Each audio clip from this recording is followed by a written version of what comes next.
মোবাইলে রিচার্জে হঠাৎ করে অত্যাধিক বেড়ে যাওয়ায় সমস্যায় গ্রাহকেরা।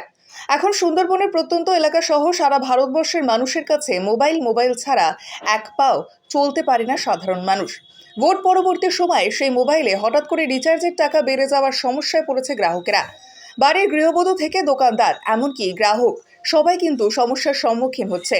বিশেষ করে দোকানদাররা যারা রয়েছে তাদের গ্রাহকদের সঙ্গে প্রতিনিয়তই ঝগড়া লাগছে বলে ব্যবসায়ীদের দাবি। অনেক গ্রাহকদের দাবি, ব্যবসায়ীরা নিজেদের ইচ্ছা মতো এই টাকা বাড়িয়ে নিয়েছে। বেশিরভাগ ক্ষেত্রে 50 টাকার ওপরে বেড়েছে।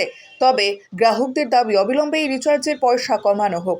মোবাইল ছাড়া এখন চলার কোনো উপায় নেই।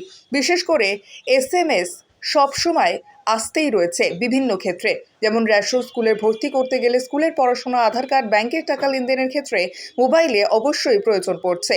আর সেই সুযোগ প্রতি কোম্পানি দ্বারা টাকা বাড়াতে আছে প্রতিনিয়ত। রিচার্জ হু করে বেড়ে গেল, এর জন্য আপনাদের কি খরিদ্দার কমেছে বা কোনো অসুবিধা হচ্ছে? হ্যাঁ, রিচার্জের জন্য তো এখন আগে যে কাস্টমার রিচার্জ করতো, এখন সেরকম তো রিচার্জ করছে না।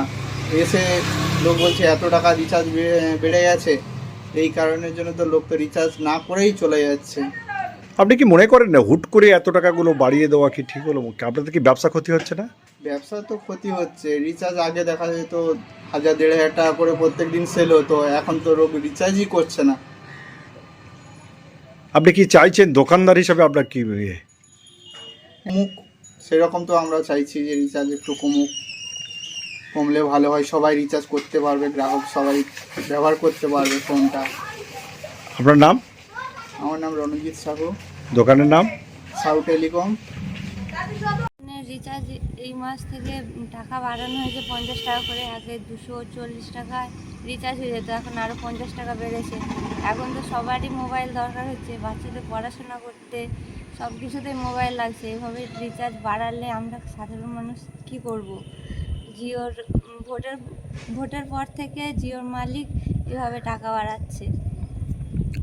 আমাদের বাচ্চার পড়াশোনা, এবার বাইরে লোক থাকে, ফোনের তো সবসময়তেই দরকার পড়ছে। কী করে ফোনে রিচার্জ করব? এখন ছেলের টিউশনের পয়সা দেবো না ফোনে রিচার্জ করব? আপনাদের কি দাবি? যে একটু টাকাটা কমালে ভালো হতো। আর সবসময় তো ফোনের দরকার, তো এখন এত রিচার্জ করলে আমরাও তো পারছি না রিচার্জ করতে। কি নাম আপনার?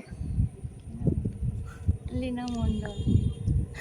দোকানদার হিসাবে আমি নিজে তো একটা আলাদা রকম, এটা হঠাৎ করে এই মাস থেকে শুরু। যদি আগে থেকে কোনো পরিকল্পনা নেই, কাস্টমাররাও তো ভুক্তভোগী, প্লাস আমরা আমাদের নিজের দুটো মোবাইল, বাড়ির দুই একটা মোবাইল, তো সেক্ষেত্রে প্রতিটা মোবাইলে একটা আনলিমিটেড রিচার্জ না থাকলে SMS আসবে না, কল আসবে না। কাস্টমারদের সাথে সাথে আমরাও নিজেরা ভুক্তভোগী। তো এটা জানি না কতটা কী সুবিধা হবে পরবর্তীকালে। কাস্টমারদের প্রতিটা কাস্টমারের একটা ফিডব্যাক আসছে যে আমরা এটাকে মানতে নারাজ বা কী করবো, একটা রিচার্জ করছি, একটা রিচার্জ করছি না।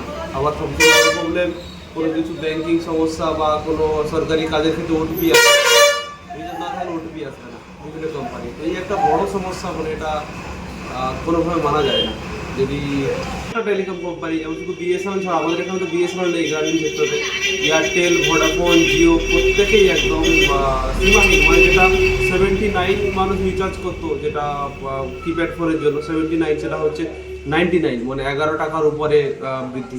তারপর যেটা 149, 149 টাকা, যারা এক মাস 1 GB করে ডেটা রিচার্জ করতে পারতো, সেটা 179, মানে 20 থেকে 30 টাকা প্রতিটা রিচার্জ। প্রতিটা কোম্পানি এই প্ল্যানটা বৃদ্ধি করেছে। প্লাস এক বছরের রিচার্জ যেটা 1799 ছিল, সেটা 1999, 2000 টাকার উপরে। তো এটা সীমাহীন, যেটা লুট, এক ধরনের লুট বললে চলে সাধারণ মানুষের কাছ থেকে। সব থেকে বেশি সাফার হবে যারা একেবারে দিনমজুর, যারা তাদের বাড়িতে একটা ফোন আছে বা নিজের কাছে একটা দুটো ফোনে প্রতি মাসে 300-600 টাকা রিচার্জ করতেই হবে ম্যান্ডেটরি। না করলে কল যাবে না, কল আসবে না। যদি ইনকামিং বা আউটগোয়িং দুটোই পরিষেবার সঙ্গে সঙ্গে সব থেকে বড় সমস্যা হচ্ছে SMS এর একটা।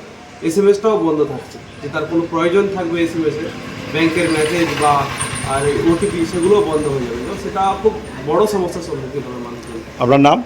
মহিউদ্দিন। আপনার দোকানের নাম?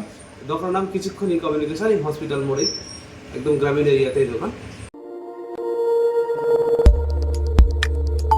আমাদের সাথে থাকুন এবং দেখতে থাকুন নিউজ প্রাইম টাইমস, আপনাদের সাথে, আপনাদের পাশে।